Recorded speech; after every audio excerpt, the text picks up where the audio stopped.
Hello friends. आज का जो मेरा व्लॉग है वो है स्पीच ट्रेनिंग। बच्चे को स्पीच की ट्रेनिंग कैसे दे सकते हैं। तो ज़्यादातर जिस बच्चे को cerebral palsy, autism, down syndrome, delay milestone इस टाइप के जिसके डायग्नोस होते हैं उसको समटाइम्स उसका स्पीच भी अफेक्टेड होता है एंड बच्चा जो होता है वो थोड़ा डिले होता है स्पीच में। तो यहाँ पे मैं आपको थोड़ा सजेशन दे रही हूँ जो आपके बच्चे में अगर आप अप्लाई करते हो तो होपफुली आपको उसका पॉजिटिव रिजल्ट मिले। तो स्पीच का ट्रेनिंग का वीडियो आज बहुत डिटेल में मैं जा रही हूँ। तो वीडियो शुरू करने से पहले मैं मेरा थोड़ा सा इंट्रोडक्शन देती हूँ जो मेरा फर्स्ट टाइम व्यूअर है उन लोगों के लिए। मेरा नाम है डॉक्टर धारा एंड मैं एक ऑक्यूपेशनल थेरापिस्ट हूँ। और ये जो सारी टेक्निक है वो मैंने खुद भी अपने बच्चों को कराई है, वो मैंने उसका प्रैक्टिकल किया हुआ है। आप भी अगर आपके बच्चे को स्पीच का कोई भी प्रॉब्लम हो तो आप इस टाइप की एक्टिविटी करवा सकते हो, एक्सरसाइज। एंड अगर किसी को लगता है कि आप कोई शेयर करना चाहते हो एंड सजेशन लेना चाहते हो तो भी आप मुझे कमेंट में बताइए। तो जनरली स्पीच के लिए दो चीज़ होती है, एक तो होता है वोकल, ठीक है, वोकल कॉर्ड, एंड दूसरा होता है मसल्स। तो मेन मसल है उसका टंग। तो अगर अंदर से ही यहाँ से स्वर पेटी से ही अगर कोई दिक्कत आ रही है तो आप डॉक्टर का कंसल्ट करिए। एंड अगर बच्चा आवाज़ कर रहा है, राइट, एंड अगर उसका डिले स्पीच है तो ये सारी टेक्निक आपको हेल्पफुल हो सकती है। तो फर्स्ट ऑफ ऑल हम लोग वो सारी चीज़ों से मैं वन बाय वन मैं आप लोगों के साथ इसको डिटेल में बताती हूँ। तो फर्स्ट है लिप का स्ट्रेंथनिंग, ठीक है। बहुत सारे लेटर्स हैं जहाँ पे लिप का ज़्यादा यूज़ है, जैसे कि पी, ठीक है, मैंने पी बोला तो मेरा लिप का यूज़ हुआ पी, ठीक है। ऐसे बहुत सारे लेटर्स हैं जहाँ पे लिप का स्ट्रेंथनिंग भी मैटर करता है। तो लिप के स्ट्रेंथनिंग के लिए आप दो चीज़ कर सकते हो। एक तो जैसे कि ऐसा कुछ पेपर या ऐसा कुछ है, राइट, तो इससे बच्चे को बोल, या तो खाने की चीज़ आप ज़्यादा रख सकते हो ताकि अगर बाय मिस्टेक बच्चा खा भी ले तो कोई प्रॉब्लम ना हो। तो आप उस टाइप का भी कुछ कर सकते हो। तो इसके लिए आपको बोलना है कि आपको इसको लिप से पकड़ना है ऐसे, राइट, और फिर आपको बोलना है कि मैं उसको आपको खींचूंगा ये पेपर को ऐसे, और ये ऐसा पेपर नहीं लेना है, ठीक है, अच्छा, एंड कुछ भी ब्लैंक पेपर हो वो सबसे ज़्यादा अच्छा रहता है। एंड लिप को आपको ऐसे प्रेस करना है, बच्चे को बोलना है। अगर बच्चे को नहीं आता है तो आप पैसिवली भी उसको ऐसे करवा सकते हो, उसको सिखाने के लिए कि आपको ऐसे होल्ड करके रखना है इस पेपर को। एंड तो इस तरीके से उसको वो ऐसे ट्राई करेगा, राइट। तो इस तरीके से उसका स्ट्रेंथनिंग होगा। दूसरी टेक्निक है आप स्पून का, या तो जो आइसक्रीम की चम्मच आती है ना, आइसक्रीम की जो स्टिक आती है लकड़ी की, आप उसका भी यूज़ कर सकते हो कि आप उसको ऐसे रख के फिर और उस पर आइसक्रीम हो तो। दूसरा है कि जॉ का मूवमेंट, जैसे कि ये वाली मूवमेंट है ना, ये भी बच्चे को करवा सकते हो। बहुत सारे सेंटेंस है, बहुत सारे वर्ड है, शायद हो सकता है ये पार्ट स्टिफ नहीं होना चाहिए, तो इसकी वजह से आप ये जो वाली मूवमेंट भी कर सकते हो। और ये जो दो टेक्निक बताई ना, वो अगर किसी को, जैसे लिप वाली मैंने बताई ना, तो अगर किसी को सलाइवा का, ड्रूलिंग का भी प्रॉब्लम हो ना, जिसकी सलाइवा गिरती हो, तो उन लोगों को बच्चों के लिए भी ये ज़्यादा हेल्पफुल रहेगी। और एक है वो है ब्रीदिंग एक्सरसाइज, जैसे कि बच्चों को आप ये सिखा सकते हो कि नोज़ से आपको इनहेल करना है, सांस लेनी है, एंड मुंह से ऐसे आपको निकालना है, ठीक है। इस टाइप की मूवमेंट आप एक्सरसाइज आप 5 बार करवा सकते हो, ओके।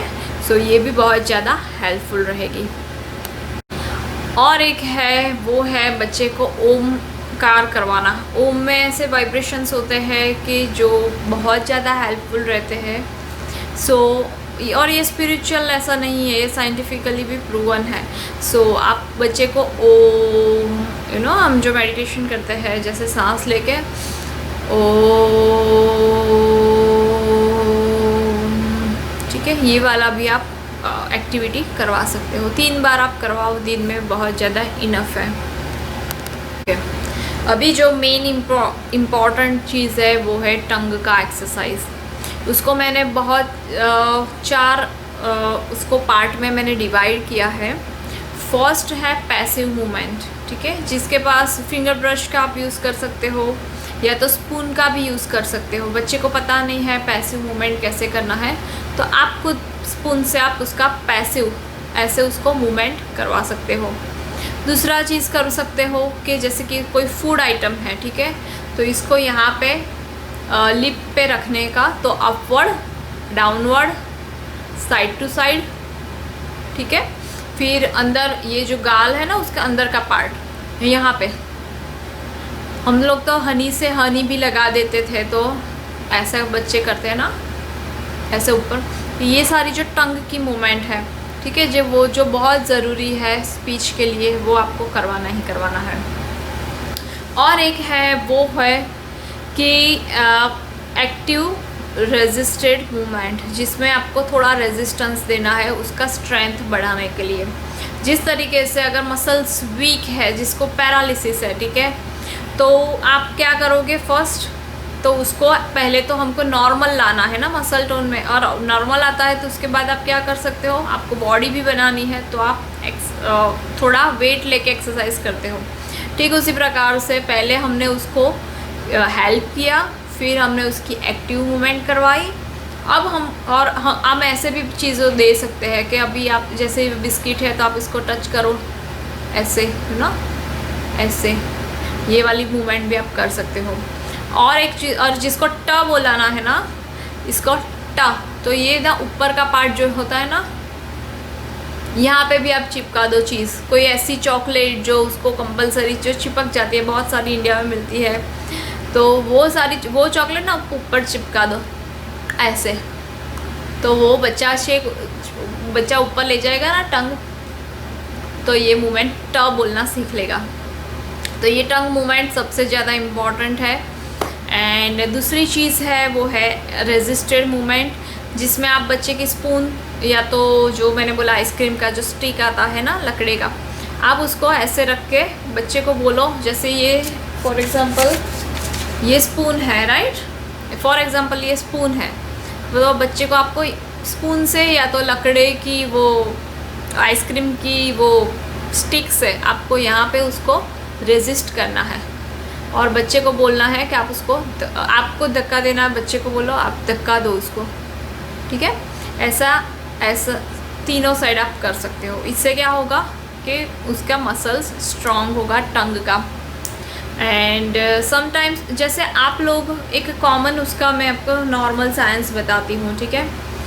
जैसे कि हमको हाथ को मजबूत करना है तो हम क्या करते हैं, स्ट्रेंथ लेके उसका एक्सरसाइज करते हैं, ठीक है, तो इससे हमारी हाथों की स्ट्रेंथ बढ़ती है।